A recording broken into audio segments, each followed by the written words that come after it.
Well, there's somebody in attendees. that How'd you don't get know, on? so- Yes. Yeah, that's where I'm at actually. Oh, okay, I'm okay, okay. All right, terrific. Then I will call this meeting of the Addison Central School District to order today, Monday, November 28th. We're here on Charles Ave. And why don't we start with, actually, do we have any? We'll start with introductions and then, Will, you can read participants who are here on Zoom. Why don't we start with you, Will? Will Hatch, Technology Director. Steve Orza. Mary Gill. Lindsay Hescock. Barb Wolf. Jamie McCallum. Peter Conlon. Jen Newceder. Victoria Jetty. Peter Burrows, Superintendent. Ryan Bauer. Chip Malcolm. Mary Heather Noble. Joanna Doria. And we do have no board members joining us on Zoom at the moment. If you could just read the attendees, that would be great. Sure. Amy Clapp, Emily Blistein, MCTV, Michelle, Nancy Crawford, Tim O'Leary. Great, thank you very much. All right, at this time, as always, we welcome public comment. If you're here in the room for public comment, we'll start with you and then look to those on Zoom. So please raise your Zoom hand at the appropriate moment and I'll get to you. Someone here? Hi, everyone. My name is Terry. I see the facilities bond issue is on the agenda tonight, so I just wanted to speak to that. I guess I would ask that besides evaluating and prioritizing the different recommendations, that we really scrutinize them. And at the risk of sounding like a broken record, I'll just repeat again, when this original study had come out in the elementary schools, and some community members looked at Shoreham specifically, there were a couple of items that were really big red flags, two of which were the lighting and the paving. And so the lighting at the time was, I think, 6 years old, designed by Efficiency Vermont. The report said that there were 16-foot candles, or however that's evaluated, that they felt was not adequate. And I just looked around online and said, well, what is recommended? It looks like it's 10 to 20 for a classroom setting. And I've spent time in, I think, every room in that building and haven't observed any inadequate lighting. So I just hope that we really scrutinize these recommendations in addition to evaluating them. The other item was paving for Shoreham, which the district doesn't own. And while it is in not perfect condition, somebody who does professional estimating for an excavating company looked at it and said, it needs some patching, but it's years from needing resurfacing. And with some simple patching, you could get another 10 years out of it. And it's probably 20 years from needing like a full resurfacing as the report recommended. So that represented 40% of the expenses for Shoreham. So that's a pretty significant amount. So as we look district-wide, I just hope we really scrutinize all of these recommendations and make sure that they really make sense and that they're really needed. And we have such limited dollars, we have to be really careful how we spend them. So thank you. Thank you. Yes. State your name. Jim Seeger. So similarly to the facilities issue, and I have a background in facilities, used to do some commercial building. I worked in one form of facilities or another all my life, currently work at the college in facilities. I can't speak specifically to everything. I have not gone through the entire budget. I have spoken to Bruce a couple times about some matters of how the estimate was prepared. I did look closely at Ripton for a little while back because I live in Ripton, and I looked at physically at the building and some of the things were pointed out. I'm not going to name specific issues, simply to agree with what I just heard said, perfect word, scrutinize. There are many, many issues that were done with a very, very big brush, very broad stroke. Lighting issues, paving issues, signage issues, things of that, and just many updates that, do we really need that? Is it really that much? And I just think that it would probably, for the type of money we're talking about, it would probably behoove the board to hire a consultant to go through again each building with a fine-tooth comb and really tightly estimate, does this really get, it might get worse in the end of the day with today's construction rates, but does this really need to be done? And is it really that much to do it? I don't think Bruce would probably disagree with me. I don't think he has anything to gain in this. So I just to go through this with a much finer tooth comb before we talk about bonding and spending tens or hundreds of millions of dollars. Does it really need doing, and is it really that much? That's all I'm saying. Is it premature to decide how we're going to bond this? Thank you. Thank you. Anyone else in the room? And on Zoom, I can't see. Michelle, Michelle, thank you. can you hear us, Michelle? Hi, can you hear me? Yes. Thank you. Can you hear me? Yes. We can hear you. Can you hear us? Yes. There we go. I just wanted to comment on, I noticed on your agenda you have a discussion about classroom size, and I wasn't really sure exactly what you were going to be discussing about that, but I noticed that for the national average, the classroom size is 16. And in Vermont, for this academic year, the average classroom size is 12. The state, as far as I know, doesn't really have any recommendations as to the maximum classroom size, but they do have a recommendation for the minimum, which is 10. I also just wanted to point out that a lot of that could also depend upon what age group we're talking about. I think most classroom teachers agree that primary students need to have a lot smaller classrooms than other ages, just because early intervention is the key, of course. So that's my comment. Thank you. Thank you, Michelle. Could you state your last name just for the record? Faye, F-A-Y. Great. Thank you very much. Thank you. Anyone else interested in making a public comment? Okay, seeing none, can I get a recommendation to approve the minutes of November 14th? I'll make a motion. Barb, in a second? I'll second. Thank you, Jamie. Any questions or comments on the minutes? Seeing none, all those in favor of approving the minutes, please say aye. Aye. Any opposed? Any abstentions? Great, thank you. Bills. Okay, I have a cold, so I have my mask on. Haven't worn it in a while in here, but anyway. The first is the general fund. These were read on the 21st of this month. Barb and I read them. So on the 21st, on the general fund, it's $414,746.16. And there's two payrolls, one for $2,573.85, and the other one for $929,423.02. No problem with the bills, and I make a motion to pay them. And I'll second. Great, thank you. Any questions or comments for the finance team? Okay? Seeing none, all those in favor of paying the bills, please say aye. Aye. Any opposed? Abstentions? Great, the bills can be paid. All right, Dr. Burrows. Thank you. Well, one, it was, I think this was our first time that we've officially had 1 week off at Thanksgiving. And everything I heard today from folks coming back from break was very positive. So I think we'll be continuing to have this week off and not schedule. If you all recall, we used to have school Monday and Tuesday. A few years ago, we switched to professional development Monday and Tuesday. Last year, we were supposed to do professional development Monday and Tuesday, and we called it off and said, everyone just take time.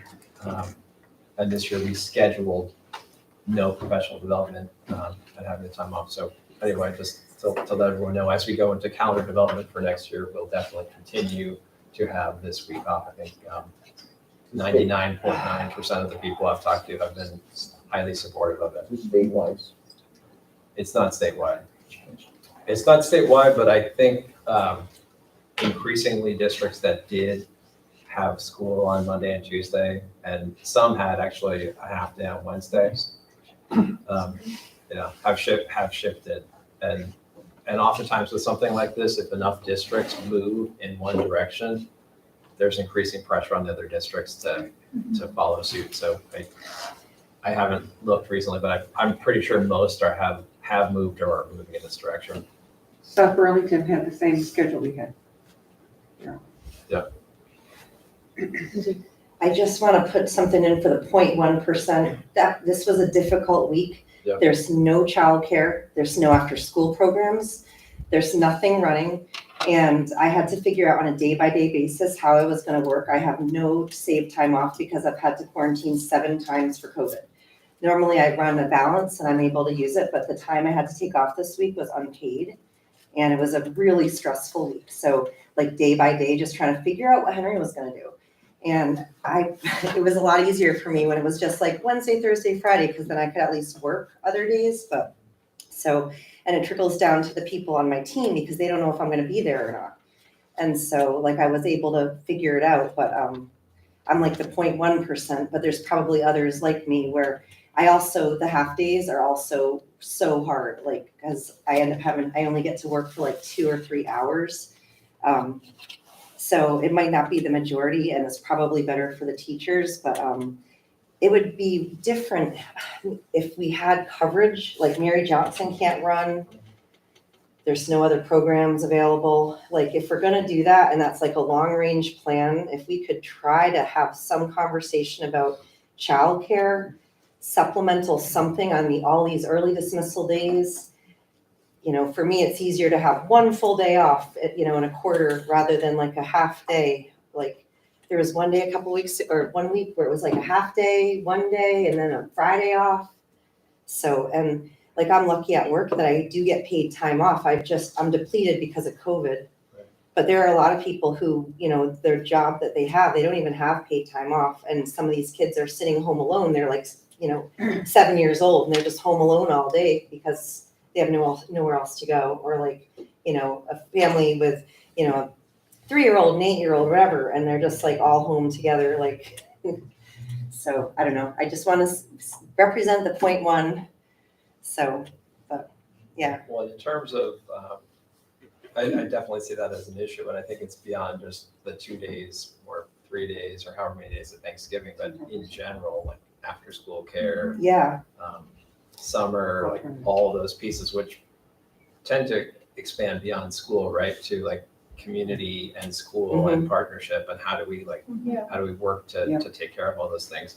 In terms of the contract and the calendar development, pretty soon I'll be meeting with the other 2 superintendents. So by statute, we're required to plan for calendar days with our Addison County districts that all go to Hannaford. So that's the law, that we all have a calendar essentially that's aligned so that students attending the Career Center aren't disadvantaged from one district versus another, because Hannaford would have to follow one of the districts.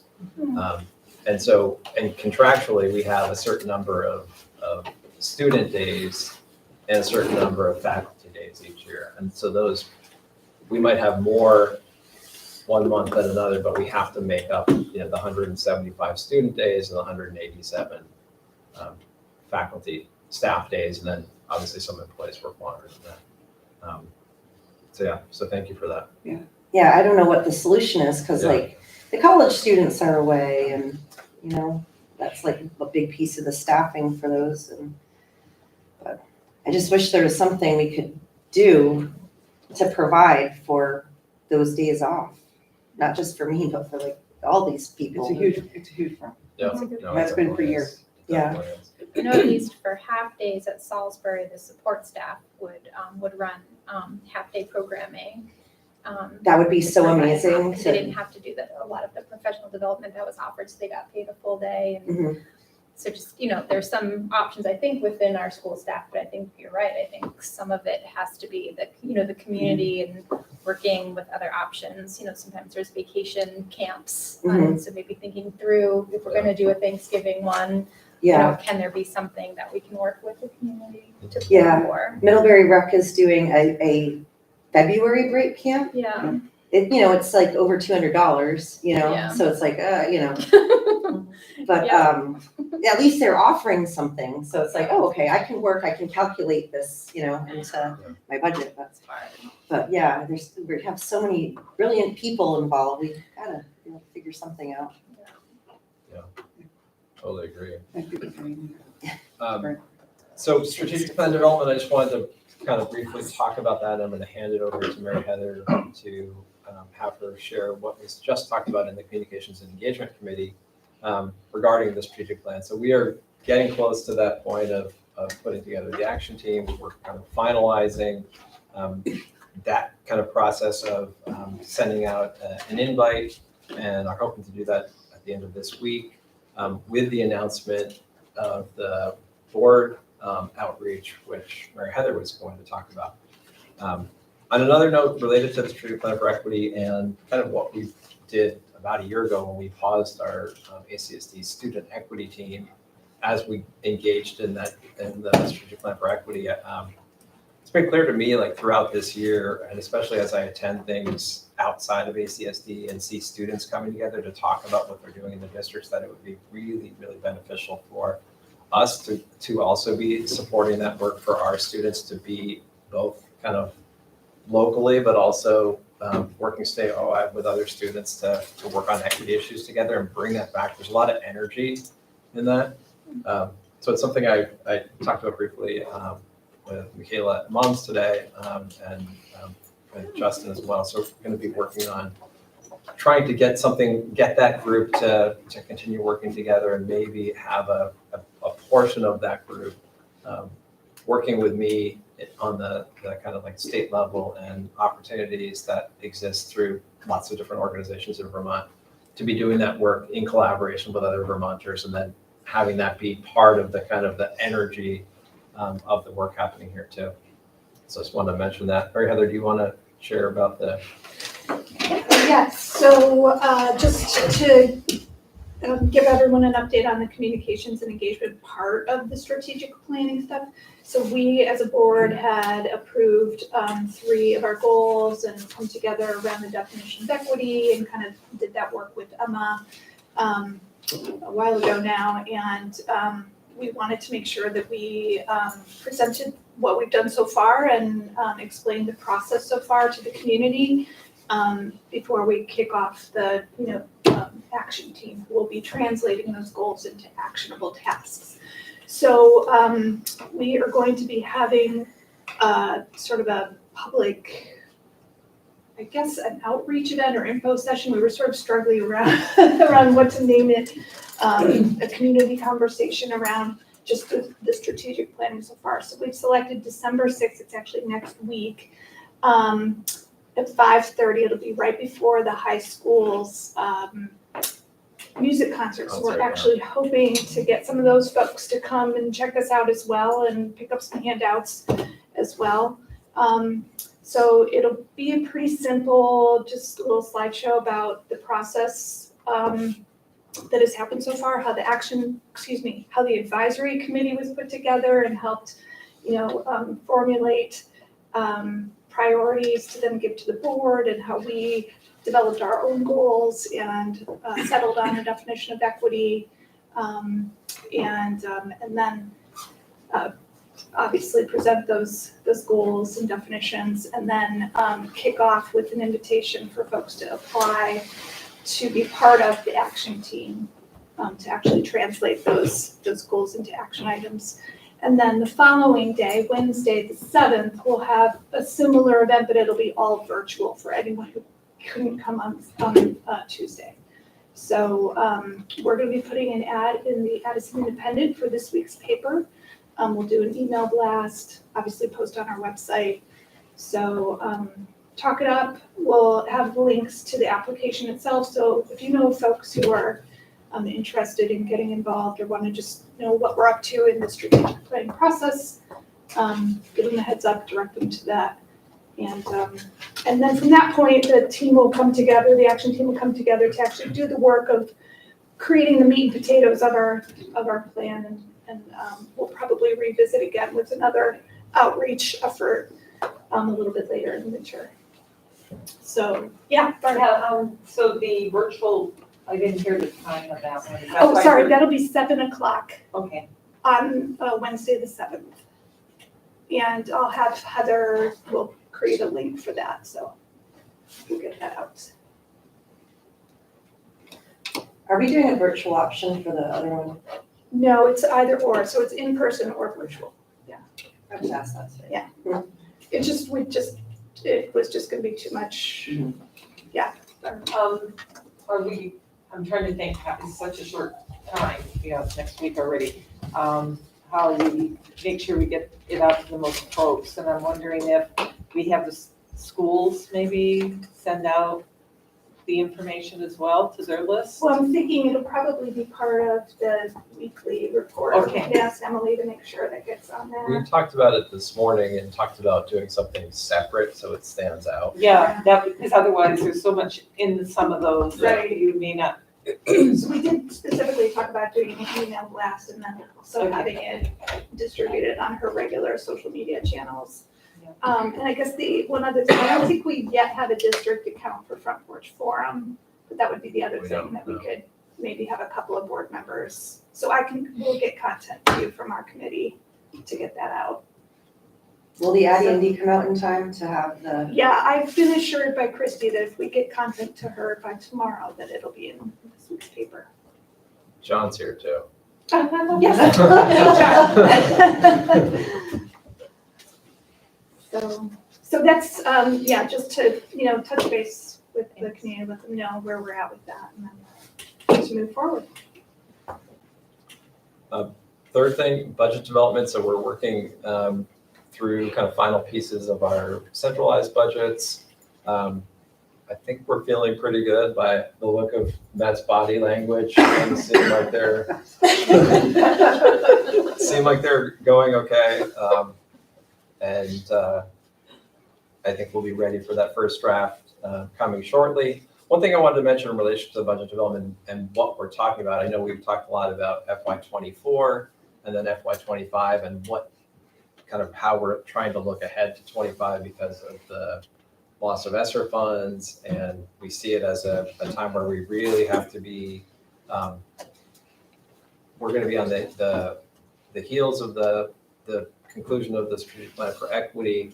We're gonna have a lot of convergence in FY25, and one thing that we are doing to prepare for that is looking at different software right now to look at data to be able to have kind of a one-stop data warehouse or data platform dashboard where we can access all of the different kind of data feeds that we're currently having to create individualized reports for. We recognize as we start to make challenging budget decisions going into FY25 that we're going to have to do it based on data. And so we see a lot of communication ahead, but in the community, at the board level, at the school level, talking about kind of where we are, looking at where we want to go.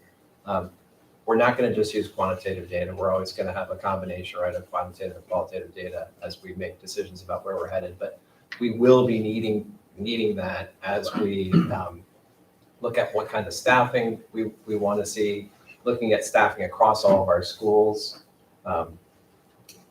We've talked about, some of the challenges we have of especially, we're in year 6 now as a unified district, but we still have some vestiges of what was, and that's great. But we need to be able to assess everything to make sure that the resources we have are going to the students in most need. And to all students so that everyone's getting what they need, both of those things. So that's something that we're working on, and we talked about this in our last budget presentation. We are seeing this budget primarily supporting the additional services and additional kind of response to the pandemic that we have been engaging this year with the FY23 budget. So that's what's going on. One comment on the loss of ESSER funds. It's not like we went into spending the ESSER funds in a way that didn't look at this so that we would be hopefully not having such a cliff. Yeah.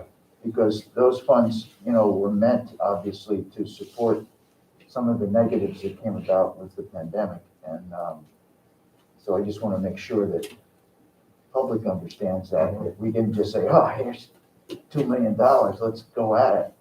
And then all of a sudden say, well, how can we add this to the budget next year? So, I mean, we've heard you say that, but, and the presentations in the past have stated that too, but it's an important point, I think, to make that.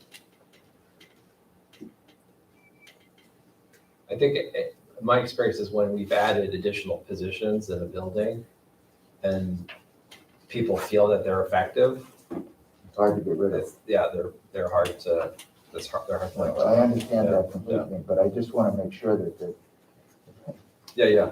No, we have been thinking about that and this has talking been about it. ongoing with everybody thinking about it, so. In some positions, I believe you've said, have been to put systems in place so that in the time of crises, we have an extra person and Right. extra support and thinking longer term about systems so that the rest of the staff can follow those systems and maybe not need that person in place. I believe is a goal, correct? Oh, definitely, yeah.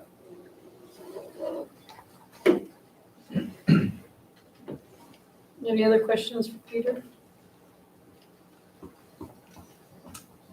You're good? I'm done. Wow. Wow. All right, moving right along. It was a long one last time, so we're. 7:00. All right, report of the board. Facilities. Yeah, I'm gonna hand it over to you. I think we have a presentation we're gonna share. There was a presentation shared in board pack, but there were a couple of minor updates that were made late breaking this afternoon. If you have, do you have access to the I do. Google Doc? Yay! Yay! So I'm gonna start us off, and then I'm going to invite Matt and Bruce to talk about the more detailed pieces. Oh, this is standing behind you. Yeah, why don't you just make up bunny ears? So, yeah, Just have like One over each shoulder. So Jen, is this the one we're looking at, or is this a different one? Ish, it's very close. Okay, So the so- first, it's, the first slide is gonna be the same, the second slide I think it's the same. There's a new fourth slide, so there's just a couple of little last minute, as we were talking through how the conversation would go, we realized maybe we needed a little bit more, so I'll try to point out where I go. You can share it? Okay, great. Okay. And it shouldn't be. You shared everyone? It's not like it's like vastly, Yeah. it's just we added a couple of little things to Okay. help with clarity. Okay. It's better, right? Hopefully, that's always the goal. All right, so I'm gonna do the first three, I think. So just to, kind of echo what's already been said in public comment and in the past, we started this a long time ago. The board, when we unified, wanted to look at all of the facilities and kind of take stock on where we were and where do we want to invest. So we had commissioned a company to look at our facilities. We had a school dude report that was very kind of outdated and felt like that was just way too abstract. So we went into each school and had experts going into each of the schools to look at what our anticipated needs might be. And we understand that those reports aren't perfect, absolutely.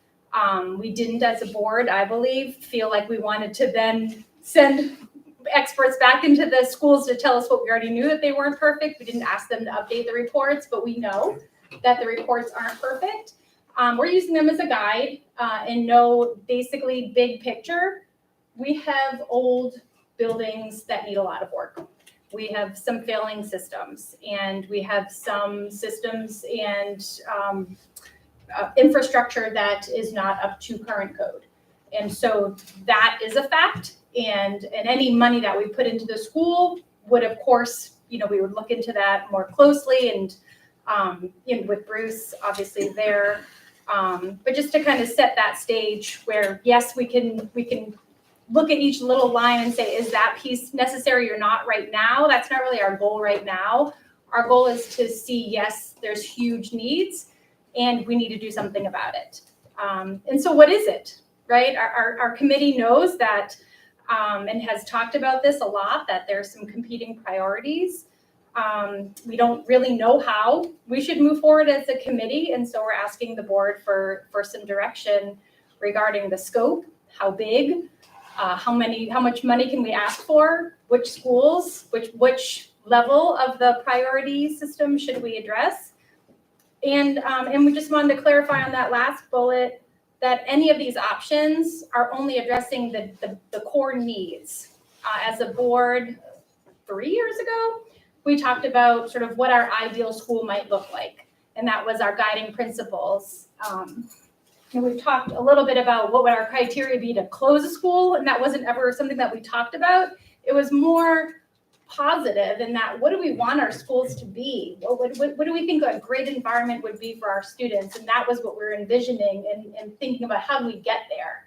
Not sort of the negative about like, do schools meet those criteria? And if not, we're going to close them. That was never sort of our conversation. It was more in the positive of what do we want our schools to look like and how do we achieve that?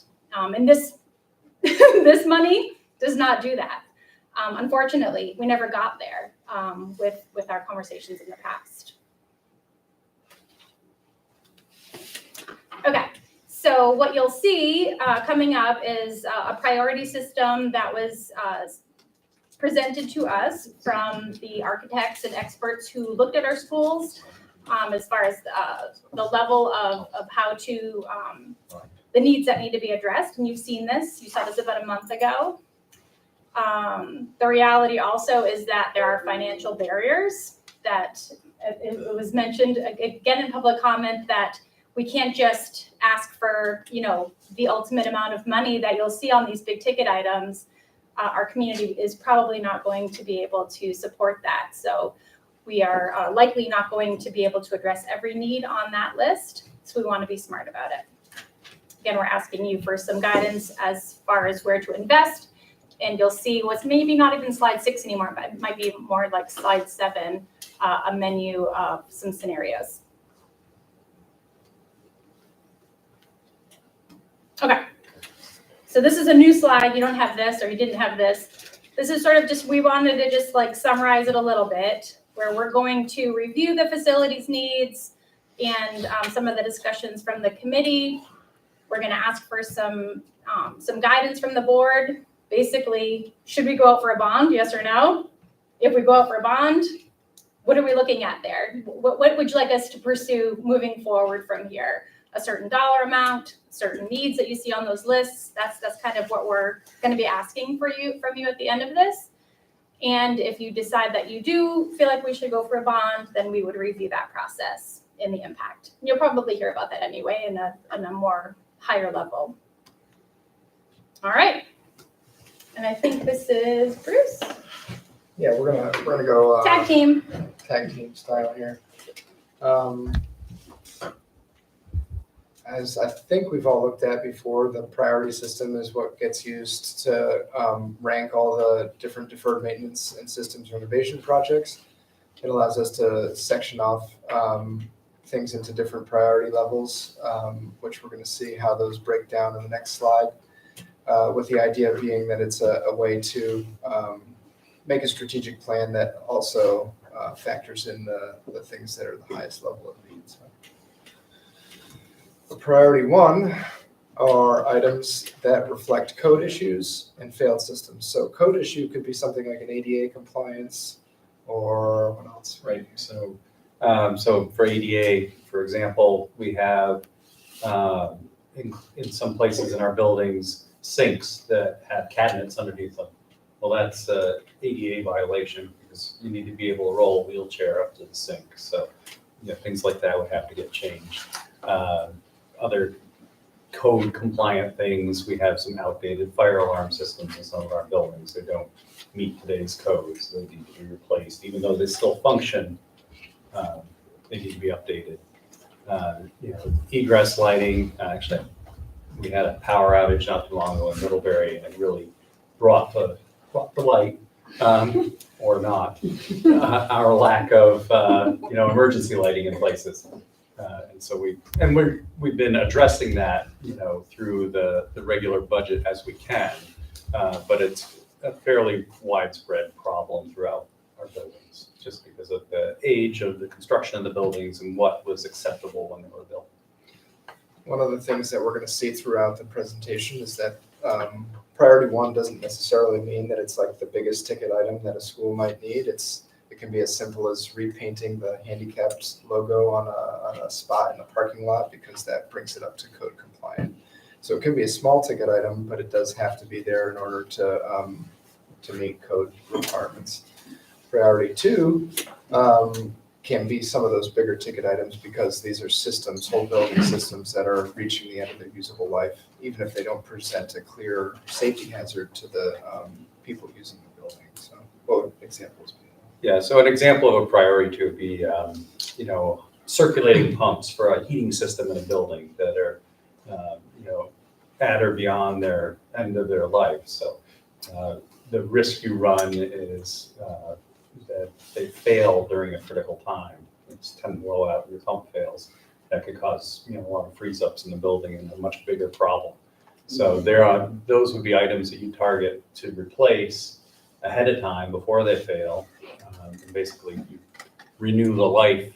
And today we can get much more efficient equipment than what's already there.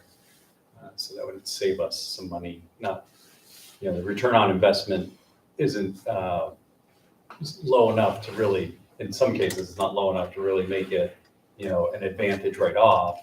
However, the reliability is something that you're looking for to avoid having an emergency. And then real quick, the priority three are items that would be adding on to a school, a new computer lab or something that kind of brings us closer to what that ideal school is. And for the sake of this presentation, we didn't really touch on any of those, because this is just about kind of looking at deferred maintenance projects. So here's the just mentioned related to priority three. Even priority three in these assessments doesn't include expanding or adding on, like it's within the current envelope, correct? Yeah, so the priority threes in the Truex-Collins report do not include expansion of any buildings or adding to any footprints. It's strictly, redoing spaces to better meet the needs of educational 20% requirements. running Yes. Does priority have any, is there like an equity principle that has to do with priority at all? Kind of like there was with the PCB testing, like certain schools qualify to get testing first. Is there anything like that? No, we haven't that was not built into this assessment. The stuff that the state is doing, they incorporate that into their formulas. But just for the purposes of the analysis of the buildings, we didn't take into account, geographic location or economics or any of that. It was just, looking at that question. Since codes are going to continue changing from year to year, my question is, in terms of these code violations, are we grandfathered into what we have right now, so that in fact we don't have to go after these new codes? Some things are grandfathered. However, as soon as you go to do a project, then everything is on the table, basically. So as long as you don't do anything, it can stay away. Until it all fails. Until it fails. So the menu of options that we put together here, it's probably best understood if you start at the bottom and work your way up, which is to say, because of the volatility in the construction market, the fact that these options were based around the Truex-Collins project in 2018, and then edited in 2020 to bring them up to Well, 2020, we added the high school, middle school reports. Okay, and when did the pricing? So that's when they 21. added those reports. 21. 21 is 21. So this Yeah. pricing is 21, but the project started in 2018. Yeah. I believe there were three different. Yeah. We had Yeah. the initial 18, we had a reassessment of that, I think in 2020, just for elementary, and then we had, the secondary was 21, late 21 into 22. We've just seen that there's been a ton of volatility in the market, so it's really hard to say with any certainty that these are going to be true, Right. even though we are using them as our best. Yeah, and also to the point that was brought up during the public period of the meeting, these are a very high level assessment. You know, we will have to go in and drill down and look at whatever you decide to do within that scope. We'll tear apart what needs to be done. Look, and just as was mentioned, we'll need a consultant to help you. Question. It may have been at the last meeting, but didn't somebody do some research on some of these costs that had been promoted and found out that using local people, local craftsmen, that it was going to cost less than what was in the report? It's a possibility. Again, this was a very high level report. Yeah. So they did use, regional numbers rather than, construction in Middlebury. And I think as the public commenter alluded to, we would see some savings on individual projects or things that perhaps upon closer examination could be deferred even more. But we're also pushing that up against increasing construction costs. So we have things that are driving prices up, even if we are seeing some things that go down too. So it's hard to know where the net's gonna be. And we haven't overlaid yet because we've gotten an assessment from outside, but we haven't put our own imprint on this to say, these are spaces that we feel really need remediation. Whether someone else thinks they do or not, we feel like our community feels, our students feel, our staff feel, that layer is not on top of this. And so that's just something to keep in mind as we go forward. So, Mary, did you? Yeah, I have a question about the HVAC system and the ESSER funds that were, I think some of that money was supposed to be spent for improving ventilation. Have we used up that money and done some stuff already? It's allocated for ventilation at Mary Hogan. That project is in the design phase, but it hasn't been, the ESSER funds haven't been expended yet because we're still in the design phase. But it's allocated. But it's allocated Okay. for that, yes. Okay. So that's a good example of one item where it could affect the Mary Hogan. Yes, priority. that'll Yeah, change. That's a really good example. Exactly, that'll change the total for Mary Hogan's. Right. needs. We're not gonna double count. So the whole range is displayed here from, just sort of high school and middle school P1 renovations all the way up to pretty much everything that Truex Collins identified could be done. And then some of the other middle options, I think that, during the committee meetings, we were all kind of interested in adding an option 6. And so that's a new one on there just to put it out there that there's an option where we're sort of strategic about how we pick P2 projects, and then, use money to meet the P1 needs to kind of bring everything up out of that priority.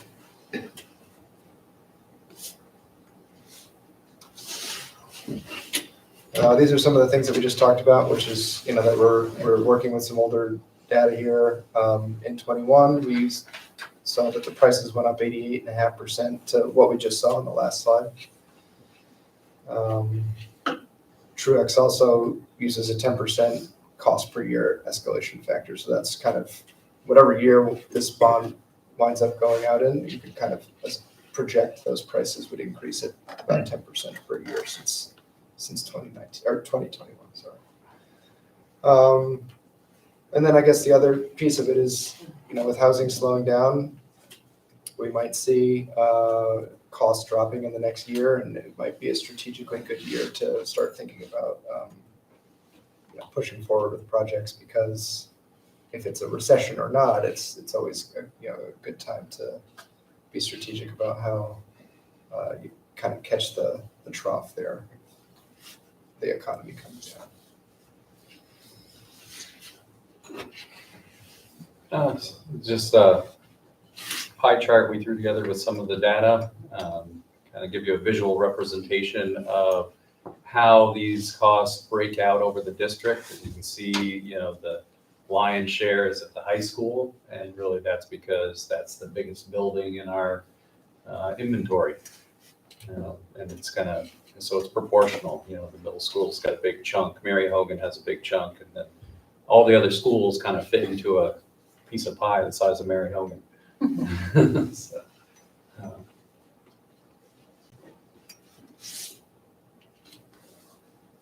and then if we look at just the priority one breakdown, again, the high school has even, I think even a little larger percentage. Then the others, obviously the elementary schools vary quite a bit. Depends on which, how old the building is, what the condition of the systems are. Shoreham looks a little disproportionate in this. And I think if we were to take a couple of the things out, like the paving, and they cited a roof issue, and we actually had a structural engineer go back in and assess it, and we already performed the work to fix it. So there's some costs that are represented there that are no longer actual costs. So we put a couple of these in just because. I test. Yeah, I guess. Yeah, for the high school and middle school, this is what Truex gives us in terms of a priority system, where those first three small columns represent a 1, 2, or a 3. It's just to show that it's a exhaustive list of criteria for the building that they're going over. So when we talk about the story of a school, we're going to see bullet points where you might have 1, 2, 3 bullet points that highlight certain things at a school that might need to be done. But each school's list of projects is much more detailed than that, and it kind of looks like this on paper. So that's why we threw some images up there, just so you can have an appreciation for the level of detail that the report's going to. And you can go to the next one too.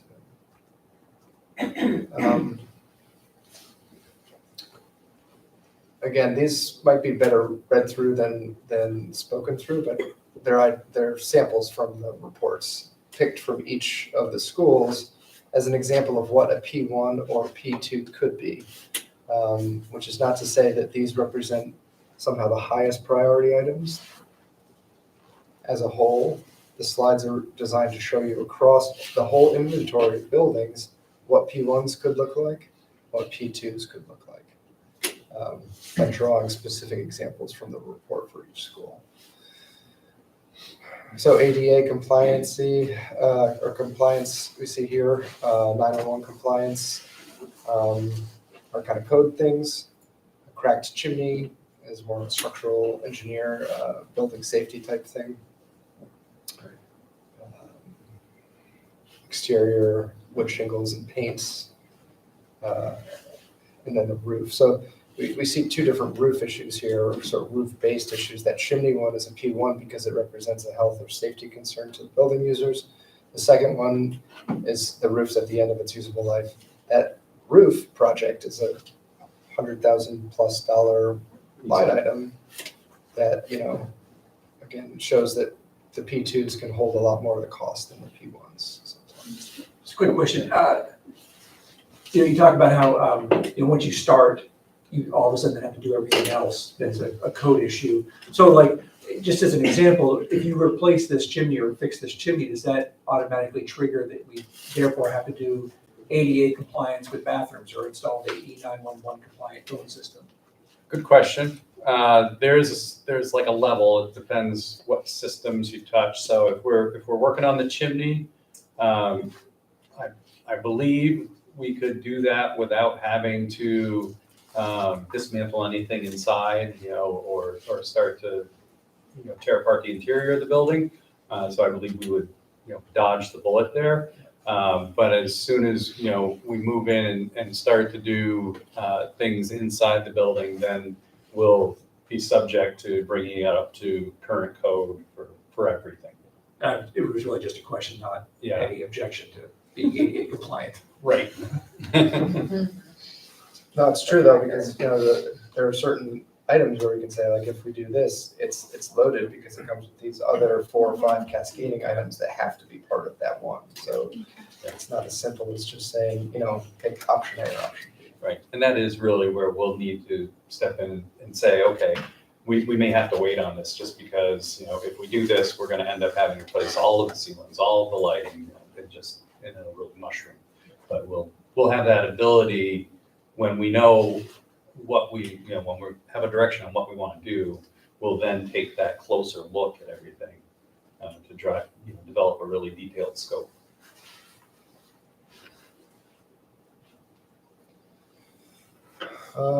In Ripton, we saw there's the sink example that Bruce has talked about, fire alarms.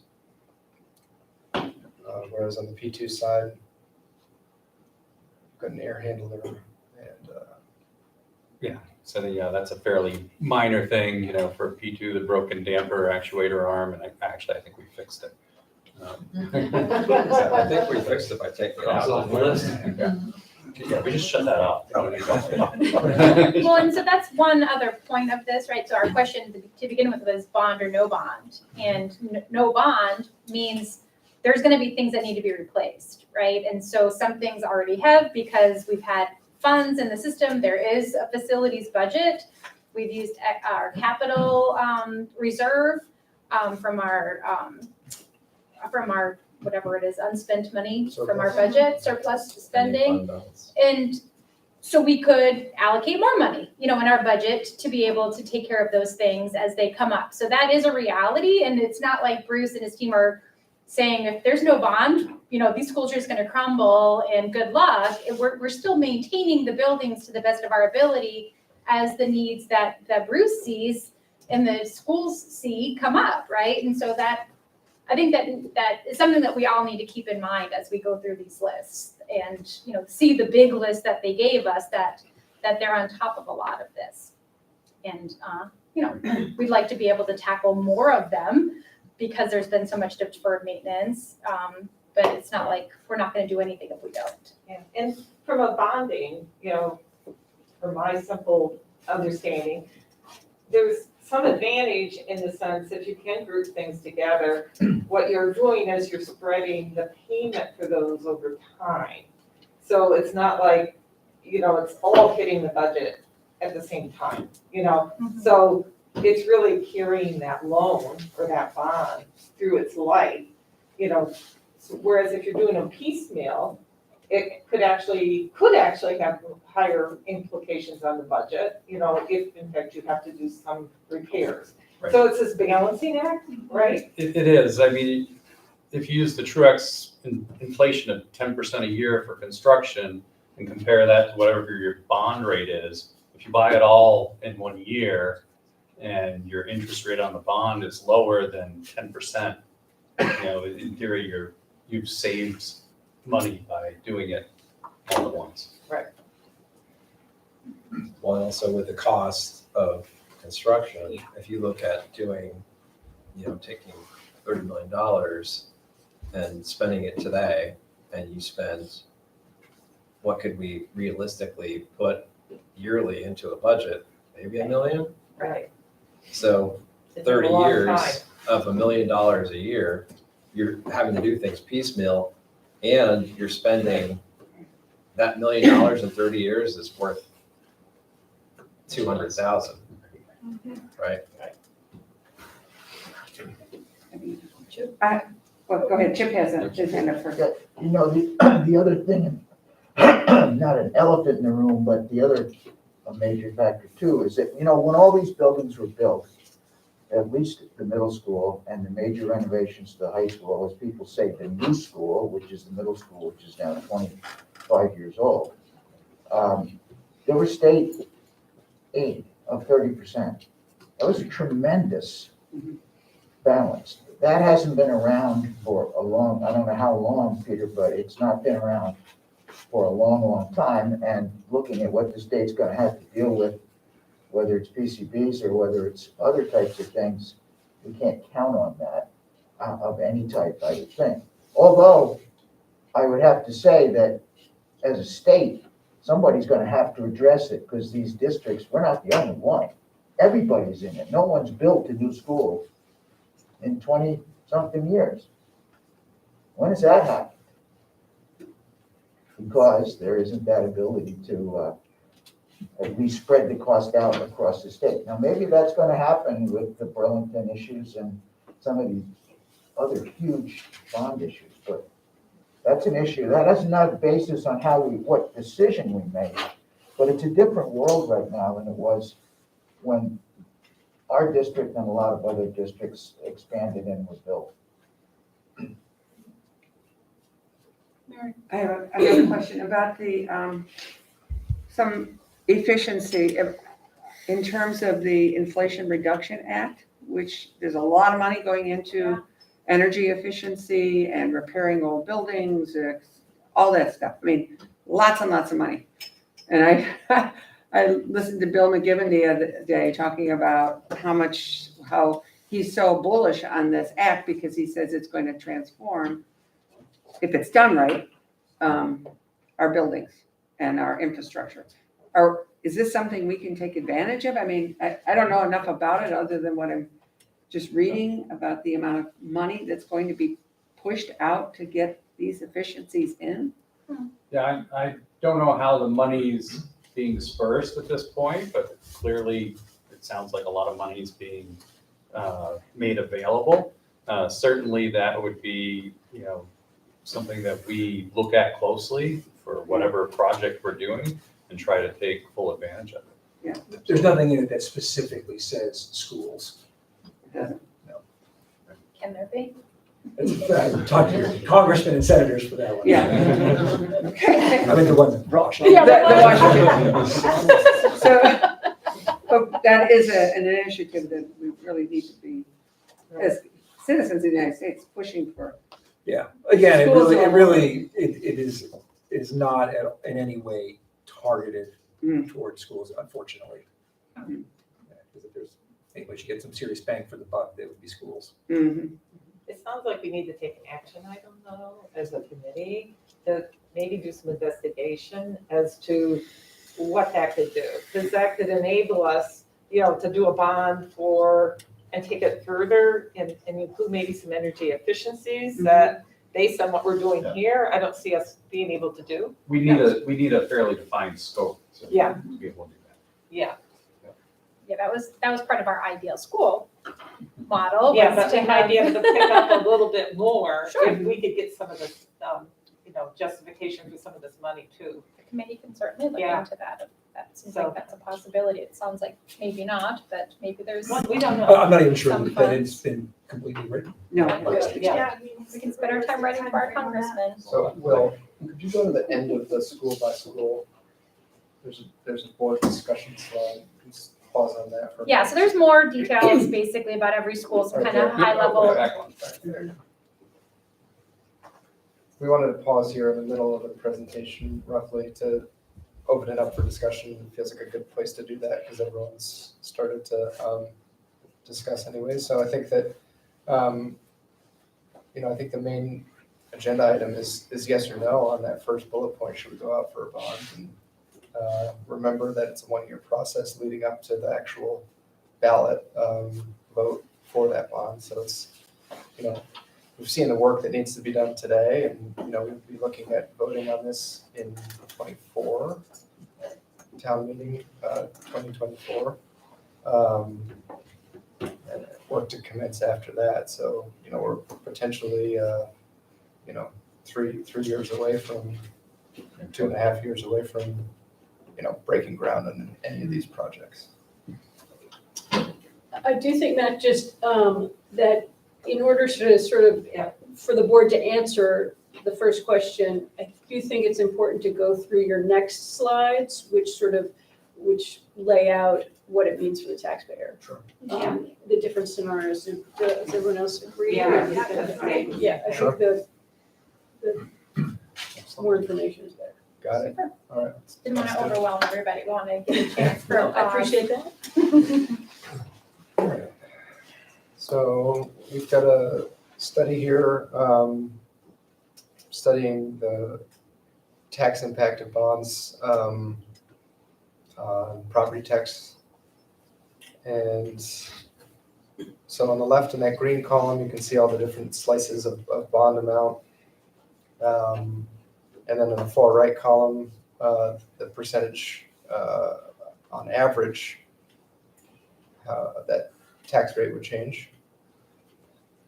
You have to take all this with a grain of salt because the other thing that gets layered on top of this is the income sensitivity tax credit. So this study is just clean and doesn't show any of those effects, even though those would be part of it. So for the sake of looking at the numbers, just assume that after the first year, there's no change in education spending. So once we kind of set this this year's budget, which we've projected at, I think for the sake of this, 5%, and then calculate the tax rate based on that that 24 budget, all these tax rate changes kind of happen within that hypothetical context.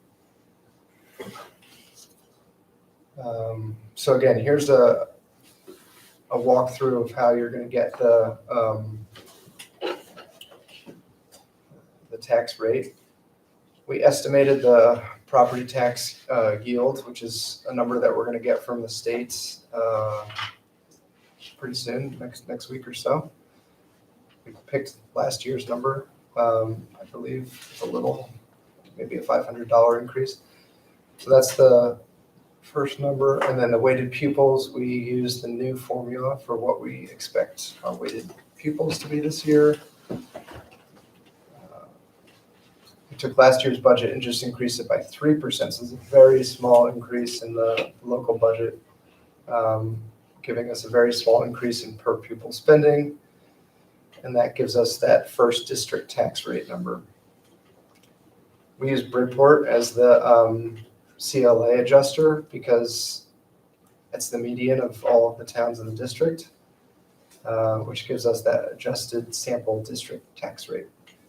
And our sample home that we're working with here is a $350,000 house. The baseline property taxes before any bond on that house would be $5,915. The bond term that we were proposing is 25 years. And again, the ed spending would be fixed after year 0. So you wouldn't see any percentage increases for the sake of this.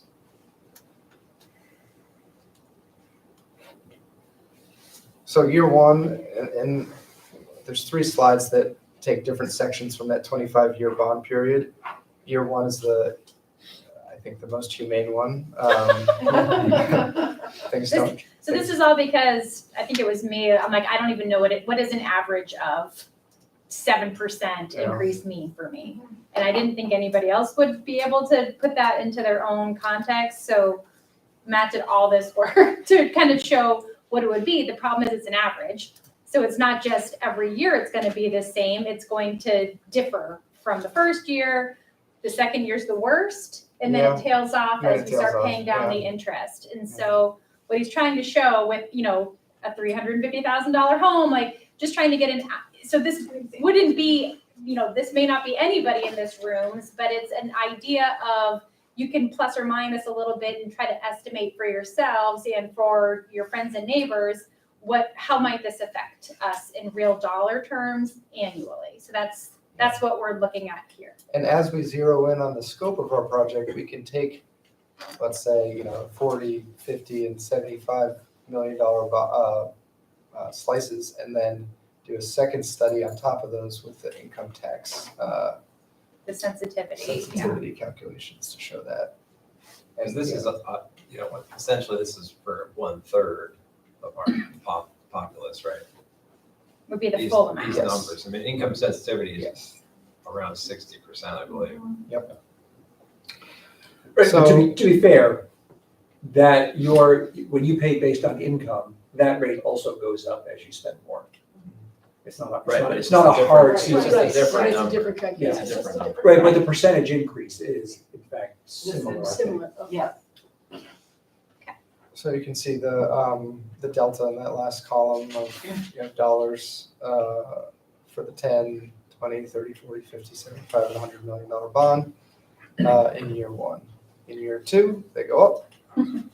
I really liked year one, I was all excited. So this is just for anybody watching or whatever, so this is the change that you're seeing is the change from today, what you're paying in taxes today, if you own a $350,000 home, to what you would pay in the first year, and then this would be how much more you would pay in your second year, depending on the amount of the bond.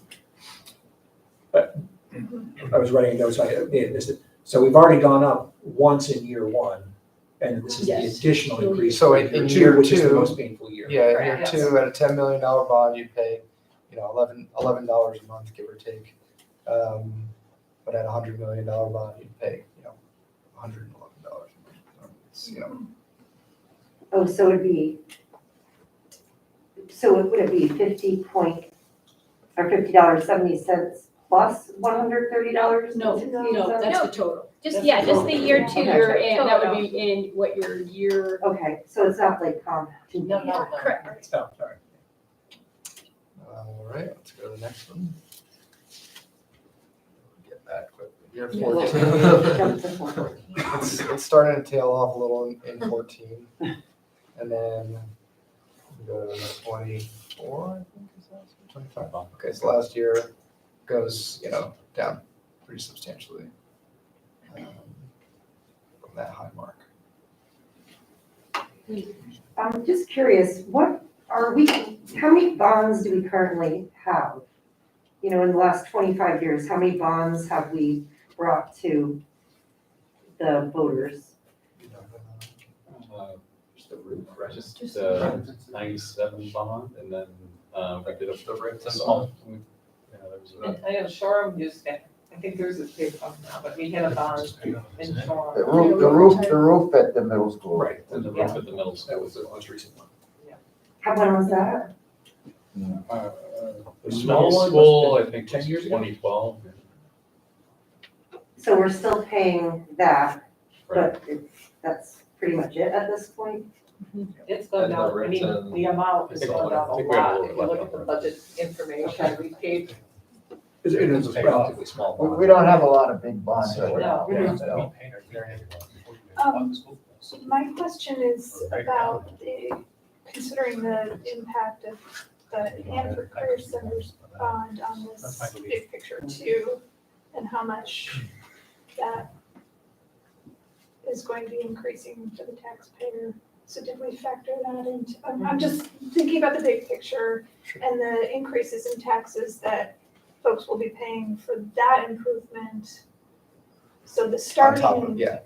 So the yeah. starting point is different Yeah. than what we're assuming, I guess. We'd have to figure out what that. I'm sorry, I missed the first part of your question. So my concern is that we're thinking about this, but we're not factoring in the bond that was just passed for the Hannaford Career Center improvement. And that the starting point amount that folks will be paying, I'm just, I think we're just trying to show the difference of what a bond would be, we're not really trying to estimate what it would be next year, we're not Right. doing the bond next year, Right. so everything's gonna be different. Right. So I think what slide 23 on my deck No, was I'm not showing was talking, just some baseline I totally numbers. get that. I guess my point is that as we consider this and the tax capacity that our taxpayer community has, we have to consider that. Yeah, we're as stacking well. on top of. We're stacking on top of it, and that's Right. all I'm saying, Just for it's the- not the details. We're also stacking on top because the library is looking at a major renovation as well.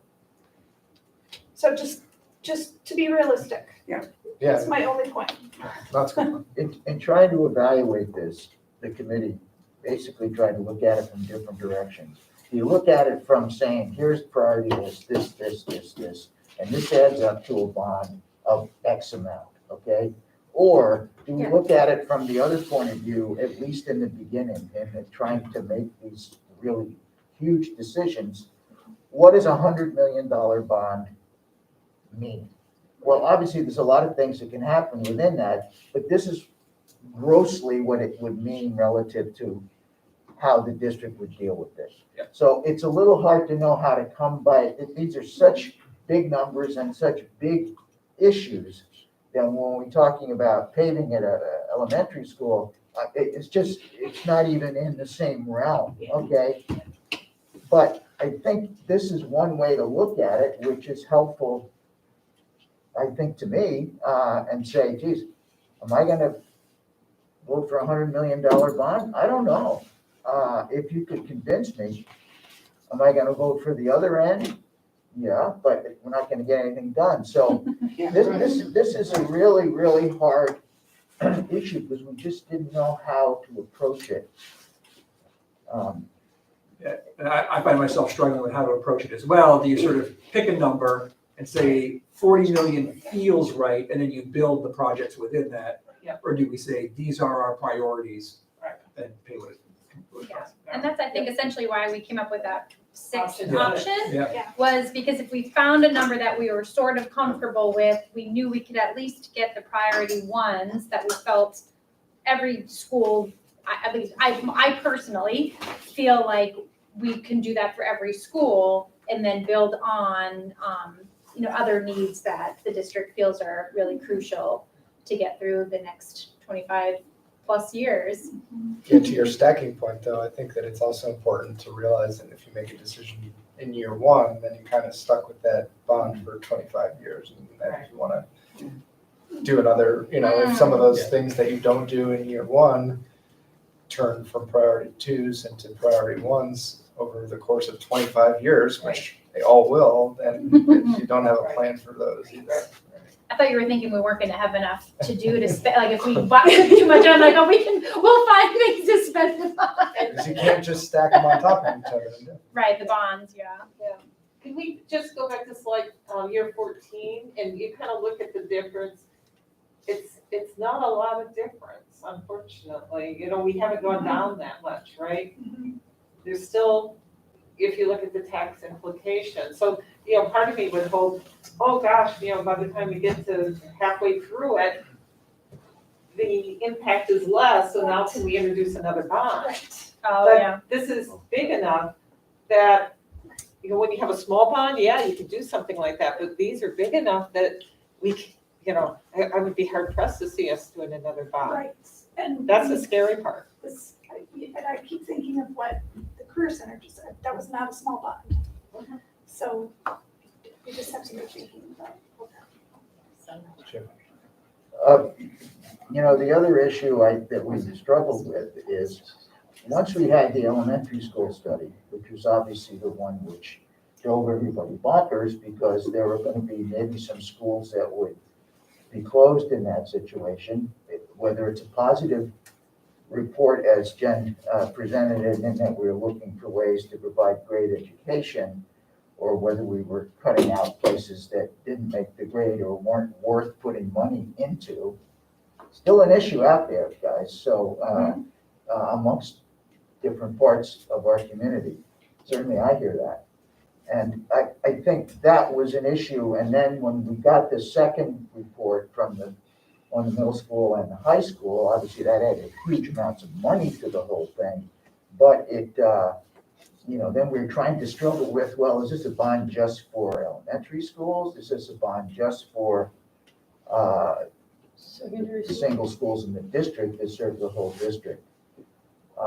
Knowing full well that issue out there, we spent a lot of time on, folks, looking at that as far as what facilities are worth putting a lot of money into.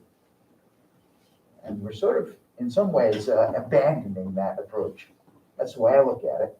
And I don't know whether that is good.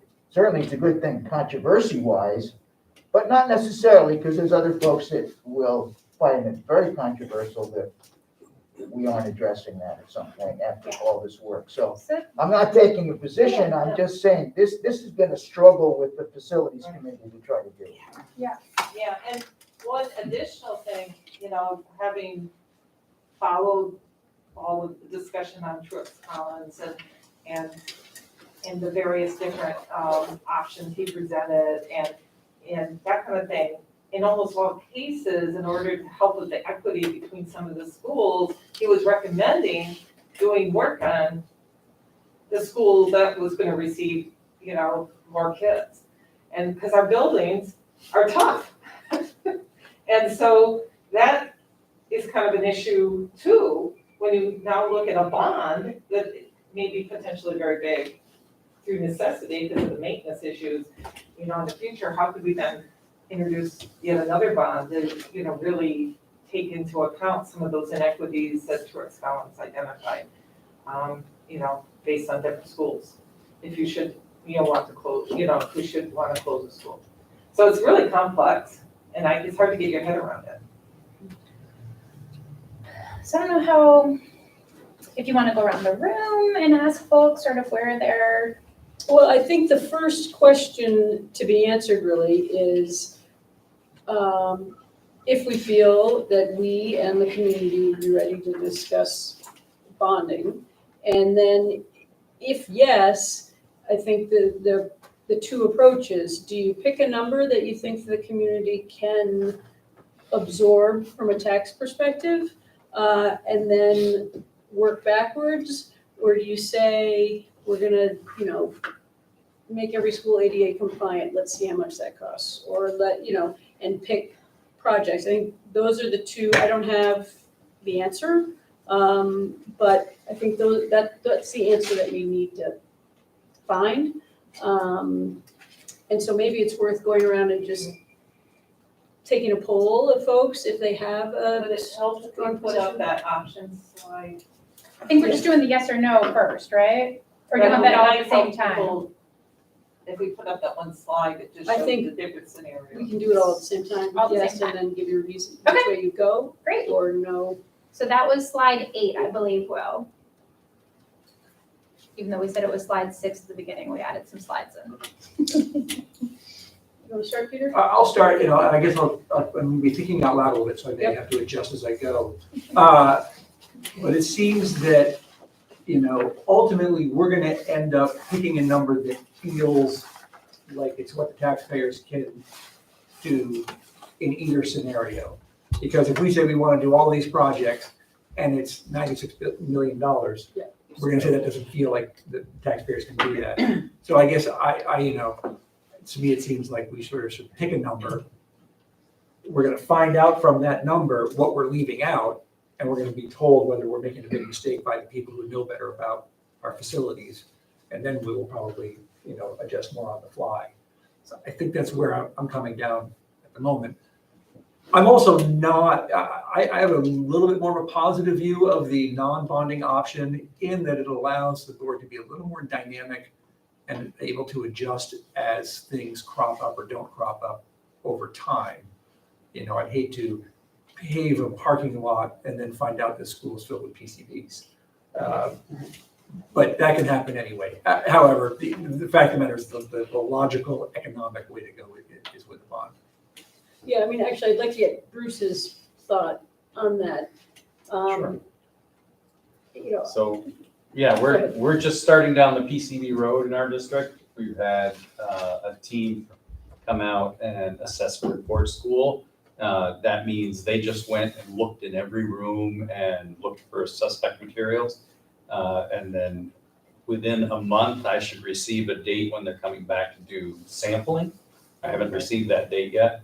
Yep. Uh, Okay, what I meant.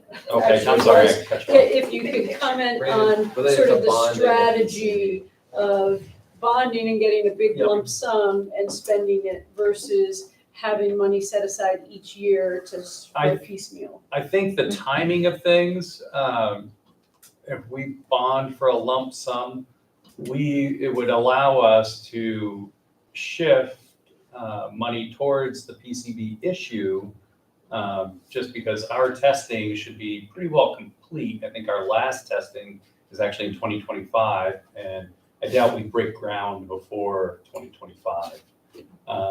And so I think that if something did arise and we have this bond that's been approved, we may have to shift our scope of work, but we could address an emergent issue due to PCBs.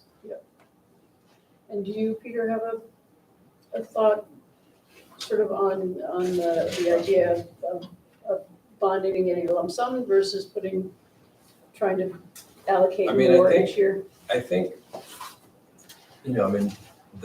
the place that we're in, which is, I think, the place that a lot of districts are in now, is we can continue on without bonding and kind of, that's what we've been doing for a while, and I think we can do that for a little bit longer. I think things are starting to come due in a way that it's gonna be really hard for us to keep up with that approach. So I think it's possible to kick the can down the road if we feel like, okay, now is not the time, we need to kick the can down the road for another 3 years or 5 years or something like that. But it's just, my concern is it just gets that much more expensive to do all this work. So the burden that if we're talking about taxpayers, this is all work that has to happen.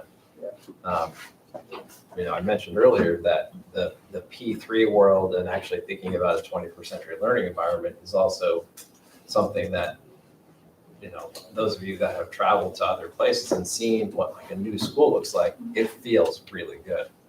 And it does impact how students feel, how staff feel, how the community feels in those spaces. Like that's meaningful too. We're not talking about that right now, right? We're talking about just kind of like keeping our schools whole. So I don't know, Barb, you mentioned, this is the last bond we'll do for 25 years. I'm not sure we can say in 15 years what's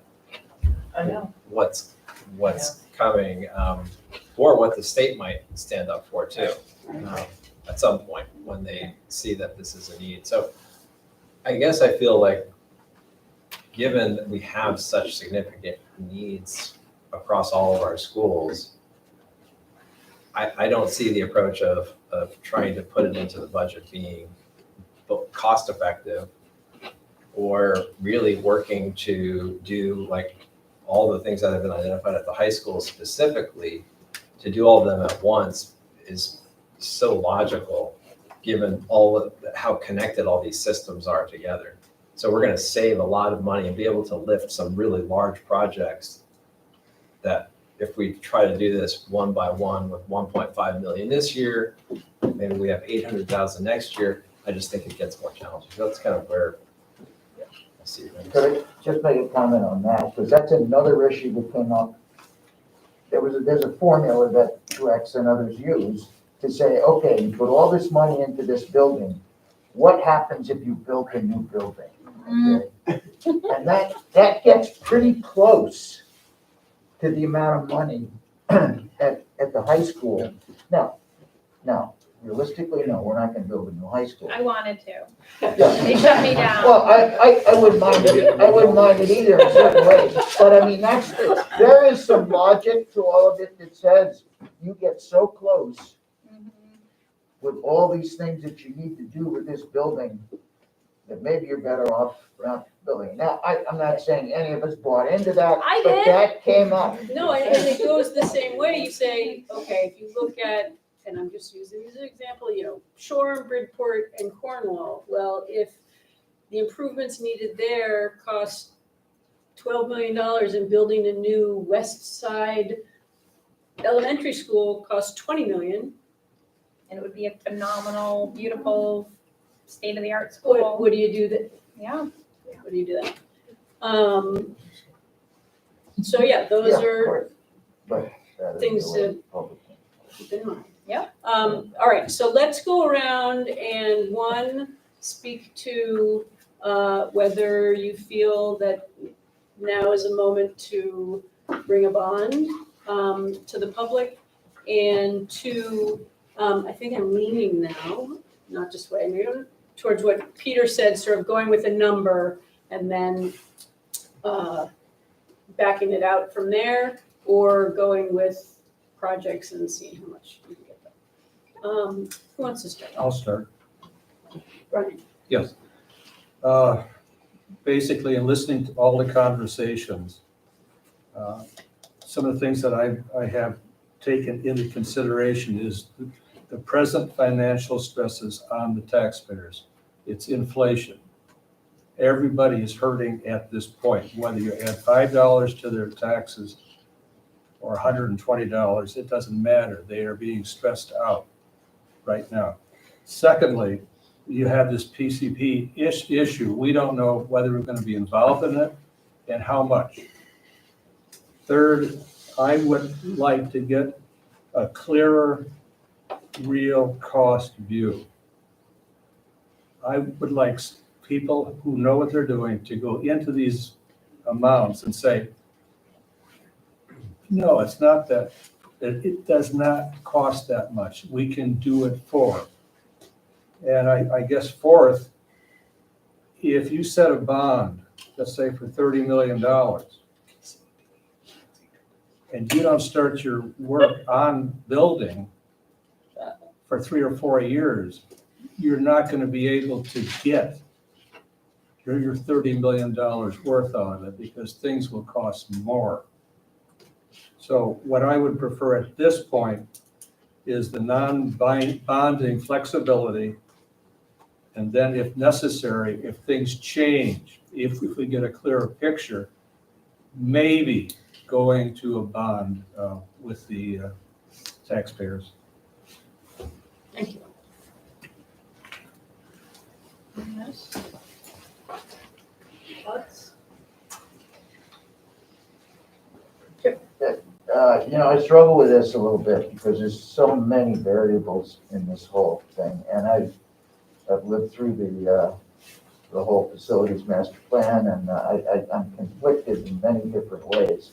Your last comment about, well, maybe better to build a new school than to renovate what we basically need to do to some of those other schools. Maybe not, but I mean, I'm just, that's part of the equation. And I don't like the idea of just waiting and seeing until everything collapses, whether it's, some major HVAC system or something else, boiler, or I don't know, all those things that collapse, and then you're faced with a real dilemma. It's almost like the PCB, which are going to walk in to some of our school, maybe, and say, hey guys, it's too dangerous, can't be here, figure it out. Well, what? I mean, so, I struggle with it. I think I sort of feel I need a little more, I don't know. I hate to put things off, but on the other side, I can't put myself right in the place that we're gonna need a $60 million bond in order to do all this stuff. And it doesn't really have to do with how much it's gonna cost. It has to do with what's the right time. And of course, we can always procrastinate and go down, hit the can, as they say, but. I will say that, this conversation tonight is clearly not the last, right? This is the first conversation. So we're picking a direction to start, putting our efforts towards, but it certainly doesn't mean that the conversation stops there. And if we get numbers that say, you know what, the amount of money we got to put into X, we can build a new school for 10% more, those conversations then happen then, right? So I do feel like there's flexibility in it. We're not committing to a number right now, and that's the hard and fast direction. It's really just where do we want to focus our energies, in which direction. So just keep that in mind. Jamie. Thanks. I'm seeming, I think, confuses a lot of people, maybe more. I'm confused what the phrase pick a number means. I was hoping someone could clarify, like when you say that, what are we allegedly basing our pick on or whatever? Is it these other slides with tax implications or is there something else? Yeah. It's sort of what tax burden do you feel the taxpayer Okay, how do we, like, how do we, is it a gut? Yeah. Yeah. Okay, then I, And then, so what we didn't show you yet is if we do a bond, there's sort of next steps with consultants and looking into the actual, what we would do with the money, and then community engagement, and Right. then maybe refining based on community feedback and, what we feel like as a board, we could actually propose on a vote. okay, We didn't get in, that's the last slide that if we kind of felt like bonding was an option. right, okay. Right, the process includes, as Jen said, community input, Sure. so that we can actually survey that community to Right, see, right, are right, they right. really, is our Is that- instinct right? In other words, is our gut right? Yeah, okay, Yeah. good. So we have to start with something for somebody to start looking at for us. Okay, great. And then my other question, I guess, is, doesn't this discussion hinge on option 6 and the kinds of P2 projects that we think we select? Like that, like if we select more or fewer, then the option to bond or not bond changes, because the reality of, doesn't it, or does it not? It think that's- doesn't, because the 11.6 is the baseline. Yeah, so let's say we're at least We're doing talking about that number 6 is selecting from 11.6 up to the total amount, which would be the 78 for all P1 and P2. So both of those would require bonding. And it would just be the analysis of the consultants would be where we land in that, and we would work with them to figure it out, what we feel we can bear. So if say we picked a number, say we picked 40, that would kind of fall in the 6, where we would say, okay, what are some of the real crucial needs that we can address with, some of the P2 needs. Maybe there's a P3 need that we feel, needs to happen Right. based on where they're in the school, but that was the idea, was to give some flexibility if we felt like a dollar amount was gonna be more helpful than choosing one of the top 5 options. The bottom one is essentially number 4 at the bottom Yep. and number 2 at the top. Nope. So the bottom of the Oh, the range. number range, Yeah. right, Yes, it's the the number- range the number between range. 4 and 2, yes. Right, and Yeah. that's Yes. all that's saying is, Right. it's saying we have this Somewhere number in and we between. have this number and we can pick anywhere in between. Correct, That's what number 6 is saying. yes, it was just trying to give some flexibility. Lindsay? So we're still going around and like just sort of saying like what we. Sure. I'm like, okay, just wanna make sure to me, it seems clear that we need to begin the bond process as quickly as possible, because this deferred maintenance, like even beginning the bond process now, we're still having to do non-bond projects. And there's a good chance that the voters will not support the proposal, and we'll have to go back to the drawing board in a way and present another option. So if we put all this work and we're like, okay, we're gonna choose this number that feels right, and it gets voted down. I was just looking online because the town I grew up in Connecticut just went through this process, and eventually, I think what it said, it was voted by 3 votes that they went through. And this started, the first thing I looked at, this started like 10 years ago. So it's quite possible that the voters will say no, and we have to come back again, and it might take several years to pass through a bond project. And one of the things that I worry about is there's all this talk about keeping schools open and closing schools. And I can't imagine anybody in the state doesn't have some little fear in the back of their mind, like Burlington High School. Like, we want to keep our schools open. What if this PCB thing comes back and they say, oh, sorry, we have to close 3 of your elementary schools because we found all these PCBs. It's a possibility. We have so many unknowns. So just planning ahead for that, that's a big wild card. I'm not a taxpayer in this town. I rent, so it's not going to directly affect me, although my rent could go up because my landlord has to cover their costs. So it could, indirectly or directly affect a lot of people, but this whole deferred maintenance thing, like, it's just gonna get more and more expensive. And it's not like we're taking out of our whole budget, like all construction, and everything here. Part of the process that this town in Connecticut went through, though, was the remodel or rebuild.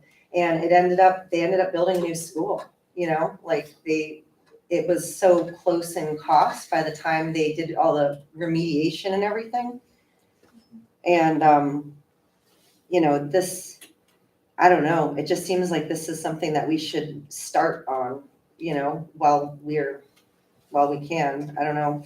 The other thing that is interesting at a state level, in Connecticut, they have a school construction grants, and at a state level, I know it's not our place, but,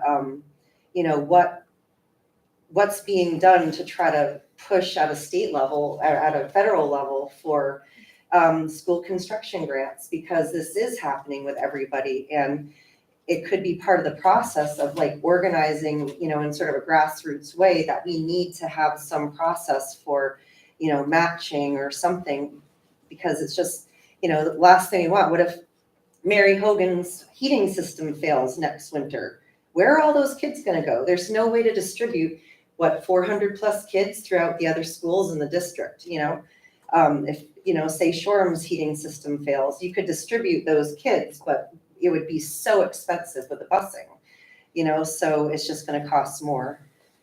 So I don't know, but I'm strongly in favor of beginning the process. And also considering all options, as we look at the numbers, including building new. I hate change. I can't stand change. I don't even like to look at the pictures of the new schools that have been built, but if it's gonna cost the same amount, then, in the end, that could be better for our students, They do feel good once you go inside them, but I'm just very, opposed to change, but. Thank you. Anyone else? I almost have something to say, right? So I'm sitting here tonight, obviously, we struggled in the committee, this is such a hard task, as you can all see, appreciate, I think, just by the presentation and thinking about it in this meeting. And as I'm sitting here, an option that we didn't include is, what if, and I'm sorry, I do what ifs, and sometimes they're smart and sometimes they're not, so bear with me. It just kind of occurred to me, one option could be that, if you look at the price tag associated with the priority ones, they're not that big. And so maybe some of that we continue to have is part of our budget, right? And then select a loan amount, a bond amount, that's maybe not, this big hunkin' thing, but have it instead of 25 years, let's do a 10 or 15-year loan, bond, right? So that we're committed to say 25 million or something like that, but we pay it off quicker. It may still have the tax implication, but then we could be in a position in the future where we're not carrying this loan. And I don't know what the numbers are or whatever, but it's not something I thought of before. And it just kind of dawned on me today. I think we need to do something. I think we need to start, I agree, with, what Lindsay has had. And my gut has always been that when we worked in the committee that, I think we have to kind of identify a target based on what we think folks would be able to afford or tolerate. And then try to build what's the best thing that we can do with that money.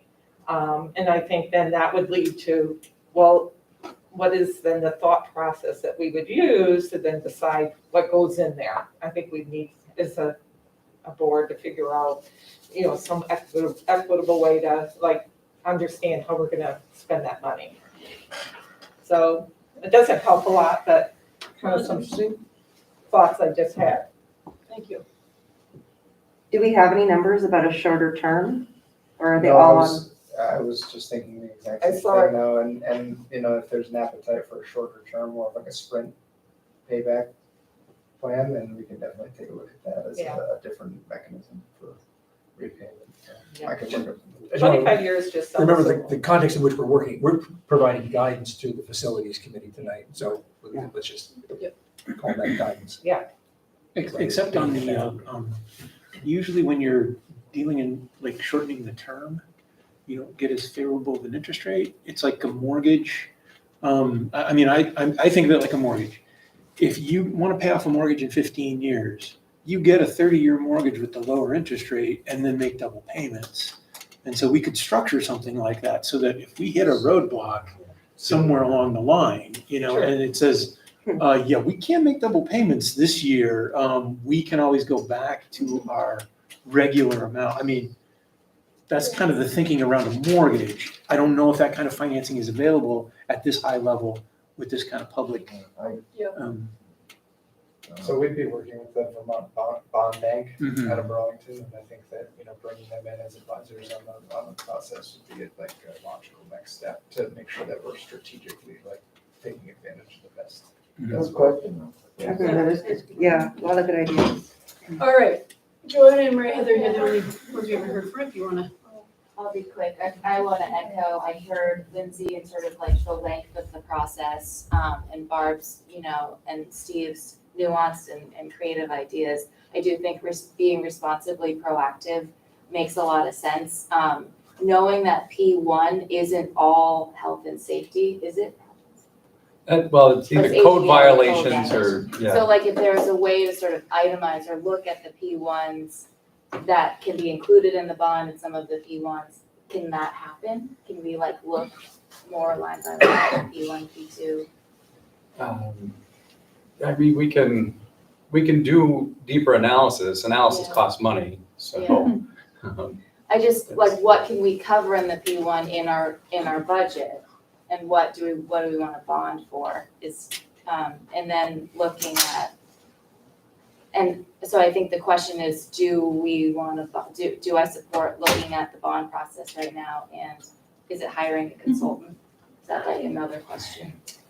That would be, Yeah. yeah. The next Yeah, I mean, I step. think in terms of when a consultant comes in, the consultant could actually be here right now. We chose to have these conversations without a consultant.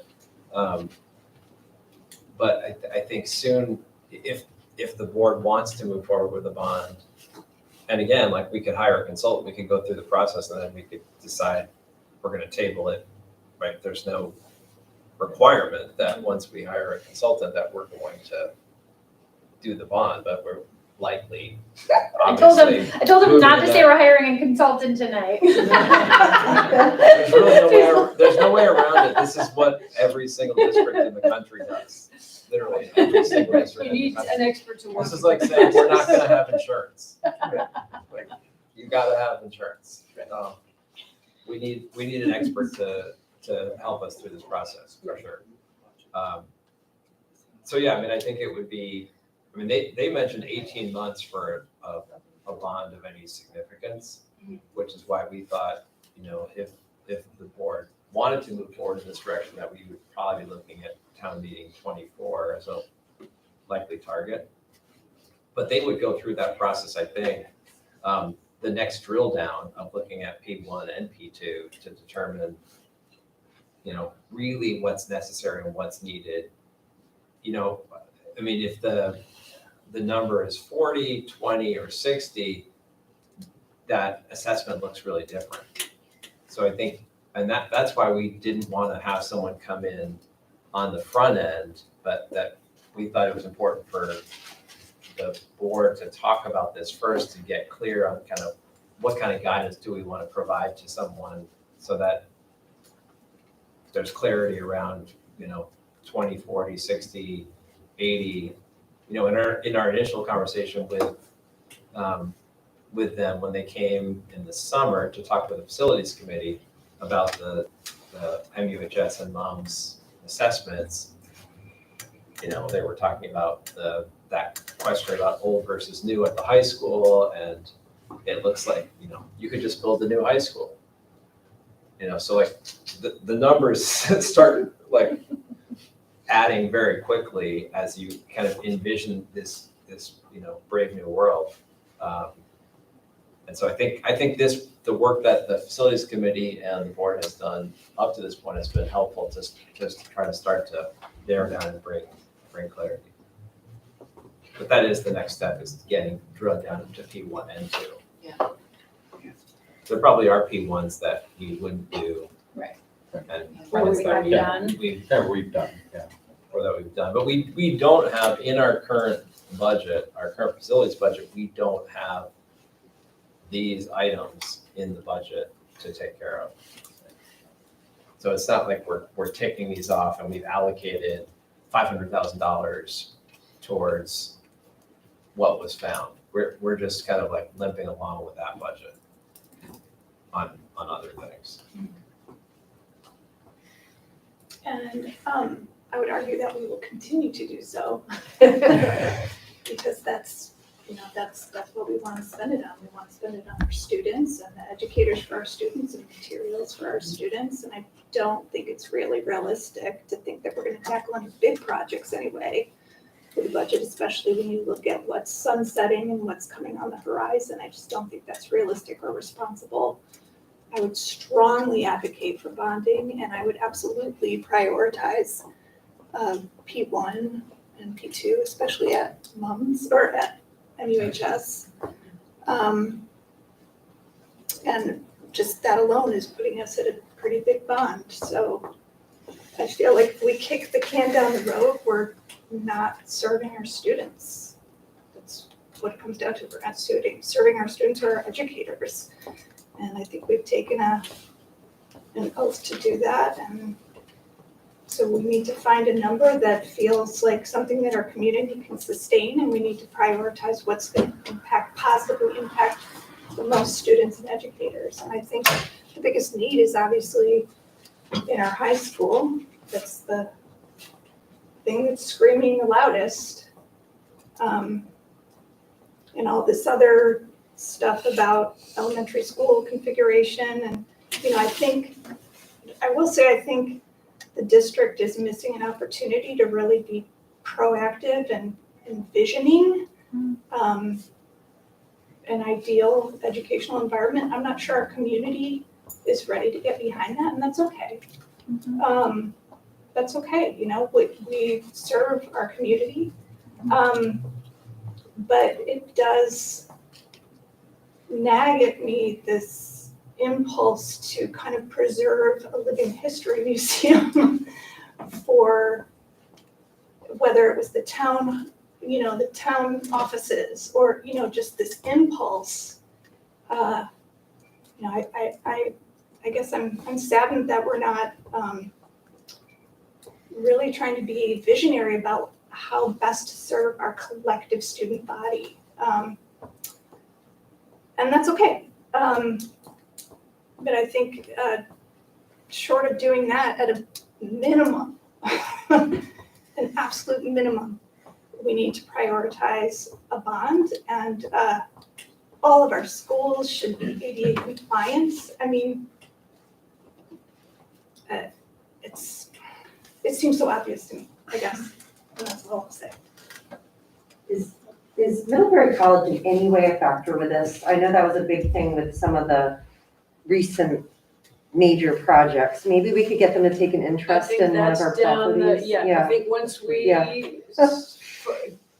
a trajectory, we can explore all options. But Steve, did you have one last comment? No. Yeah, I mean, I was glad to hear Mary Heather come up with that. I have always felt that we historically underfund, and that we historically underfund, we see it when we negotiate contracts, we see it when we do all kinds of things, and facilities is just another way that we are underfunding education. And I hear a lot of voices from taxpayers here around this table. I don't hear any student voices, I don't hear any teacher voices. How many of you would go into work every day into some of these situations that teachers and students are being asked to go into? And if students are that important to this community, why are they in some of the buildings that they're in? I was telling somebody the other day that we're grandfathered into not having to deal with asbestos, and they were shocked. They're saying there's still asbestos in our schools. And I said, well, as long as we don't touch it, we can kick that can down the road. And I just really hate to do that. Here we are. How long after asbestos? And it's still in our schools because we don't want to spend that money. I don't know, I can't. We gotta go for a bond, and I'm inclined. Jen, you said a new school? Yeah, we need a new school. We need a new school. Now, whether the political reality is there, it's probably not. And I would say, we're not trying to scare anybody, and we did not try to scare anybody. And if we got to pick what was in the Addison Independent, yeah, this would be a very different story. But we need the 110 million. We need more than the 110 million to make these schools real schools. But I'm going to say whatever you come up with, I'll vote for. I think it should be more than less. All right, so what I'm hearing is the vast majority around this table is in favor of a bond in the near term. And that thus, everybody would, or the vast majority would support working with a consultant to help us prioritize and understand the process, to evaluate community and all of that. I'm seeing nodding heads. Yes. What else do you want? What else does the facilities committee? I think that's what we asked for. Did the administrators Yeah, and that staff seems like need enough more? to Okay, fix that, yeah. great. Thank you, everybody. Thank you all. I appreciate everybody's pre-reading. It felt like everybody really was here and participating, and I appreciate all of it. I'm not anti-bond, I'm just confused. No, really, I mean, I don't wanna go down as I the know one you're who not. spoke against anything Yeah. like that, because obviously that wasn't the way I behaved in the committee. Yeah. I don't think I did. No. But on the other side, this to me is just, there's so many balls in the air at one point, or pies on.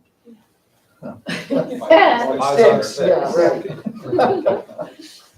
But doesn't getting the consultant help us figure I that hope out? so, oh, absolutely, yes, but, I mean, that's, consultants in some realms are terrible because it costs money, and gosh, you can figure out yourself.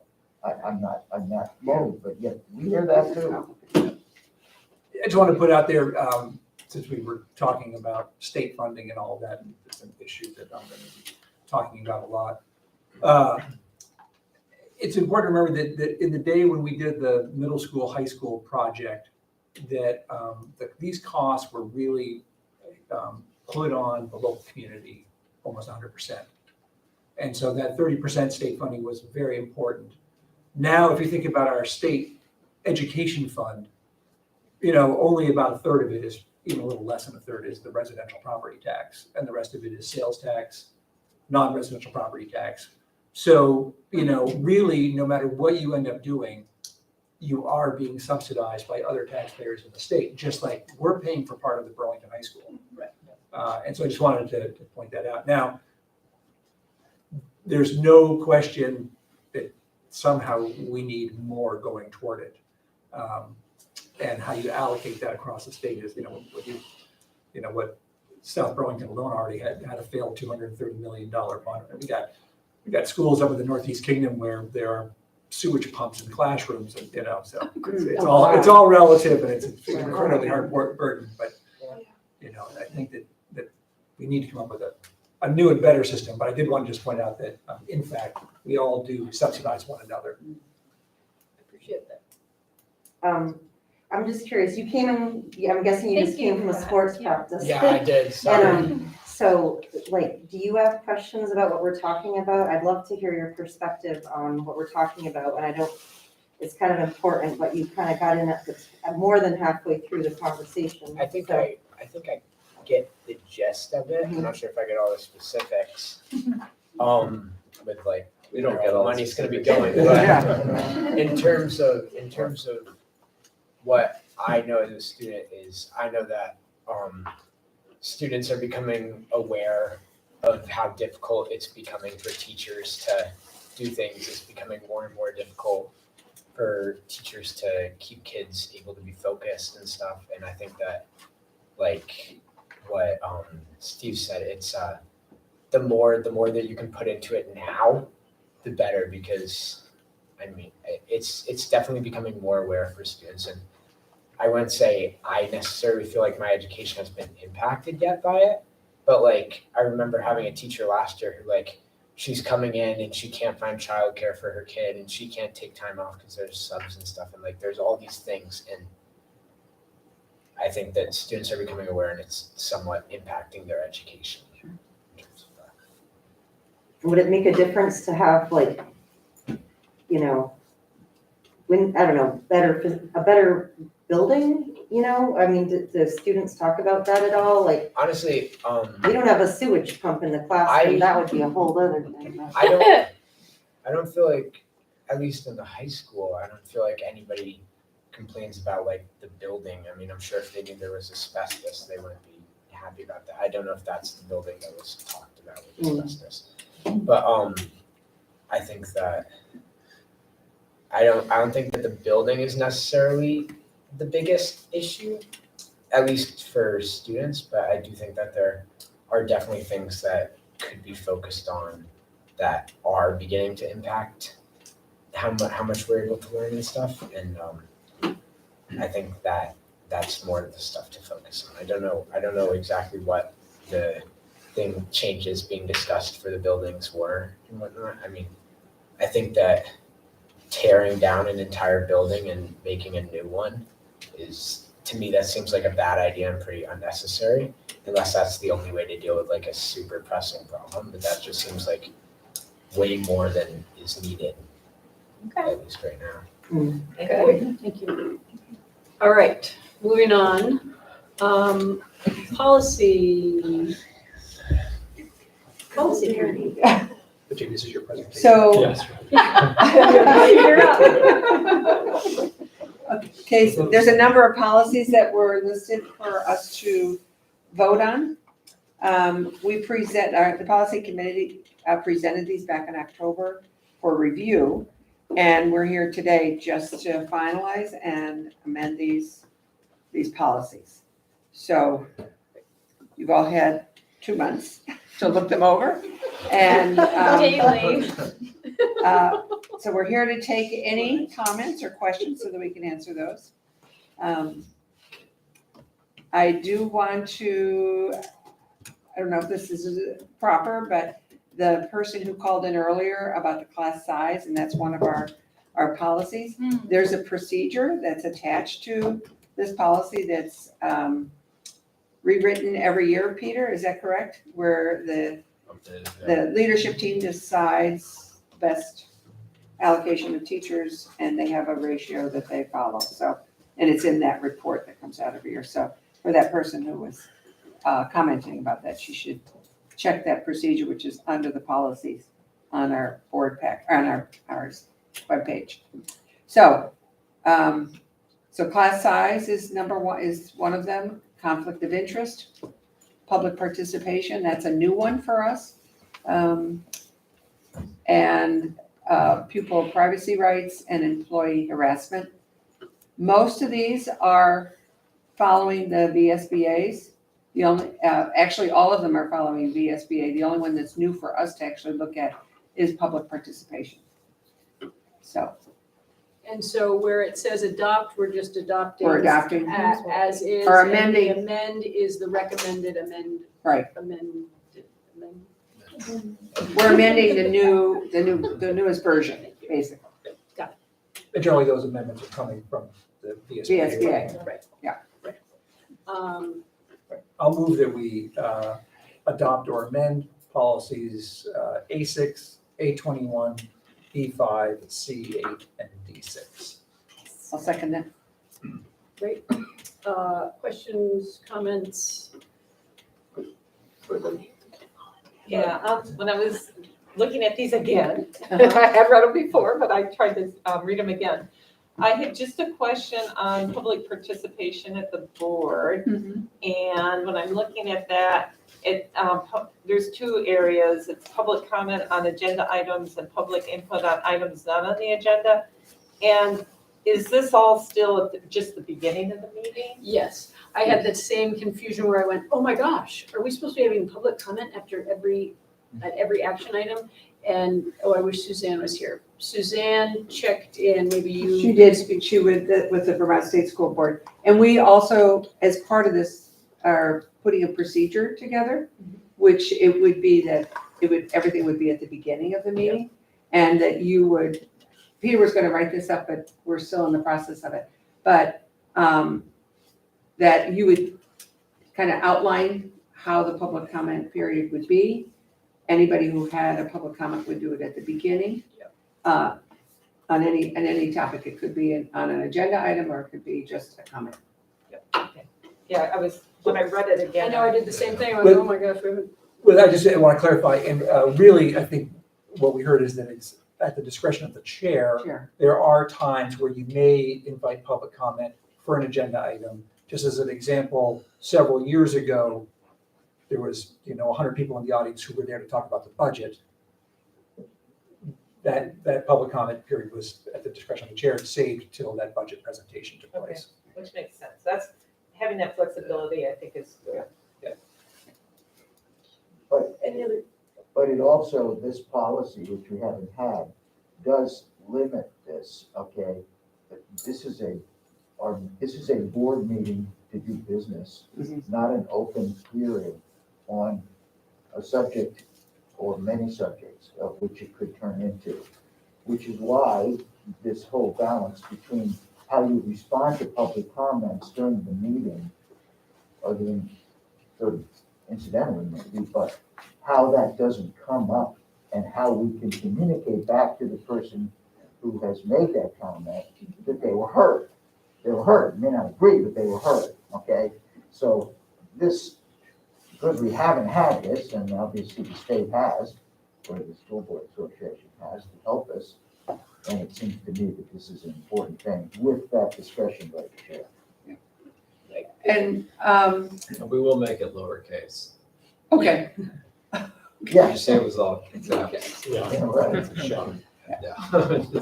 And as far as the procedure goes, I'm hoping that when we put our final procedure together, that we incorporate what the Community and Engagement Committee had written in a draft form. And the last time it was looked at was about a year ago. And we would be adding in this piece, which is what you would do as the chair at school board meetings. But so hopefully we'll present this at some meeting, just the procedure, so that we can look at it. Okay. Great. Any other questions or comments on any of the policies? Seeing none, all those in favor of passing the motion as stated, please say aye. Aye. Any opposed? Any abstentions? Great. Great. Thank you for all your work. Well, we've got about 10 more coming this way. Good job. Bring it on. It's all this easy. All right, other, is there any other? Did you want to say something about the fundraising? Oh, I did. I sent out a thank you. There is a raffle at Mums.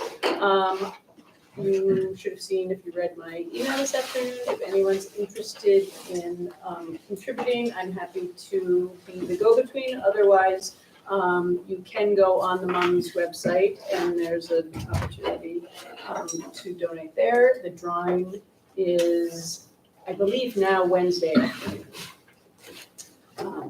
So anyway, it looked like there are a lot of businesses in town that are donating great items, and I'm not sure it's gotten that much publicity. So that's why I brought it to your attention. Any other? When I saw that, it made me think, where are we at with communications from the schools? If you wish to receive all communication from all schools, tell Emily that you wish Okay. not to receive all communications from all schools, except the one that your child attends, tell Emily. I did say I wanted Either way, tell him. communications, but it hasn't. Because I remember you were only supposed to tell her with one or the other, but I now can't It's an remember which all one it was. We have to honor Yeah. all or none. I said, yes, I wanted all, but I I haven't, forwarded that to Emily, she might not have. Okay. they Maybe might she not have missed asked it, you because yet. I, it was Yeah, right I'm before the getting it. holiday, but I just wanted to Have check. you been asked yet? yeah, I've been good, yeah. Okay, great. Okay, so I'll follow up with Emily. Yeah, I saw that, I was like, oh, anyway, so. Great, and you can get all the robocalls too if you want. Oh, fantastic. Can you get one and not the other? Yeah. Seriously, is it? No, No. no. You're getting the You're calls. in or you're out. You're in or you're out. Yeah. Forever. You're in. All in. We tried to sort that out. Yeah. Might be able to call you off. Okay, a motion to adjourn, or no, we just adjourned. We just- No, we haven't. No, we didn't. We did other. Finishing up. We're done with that. Yeah, I'll make a motion that we adjourn. Please, thank you. I'll second it. Second. Great. We are adjourned at 8:37. Thank you.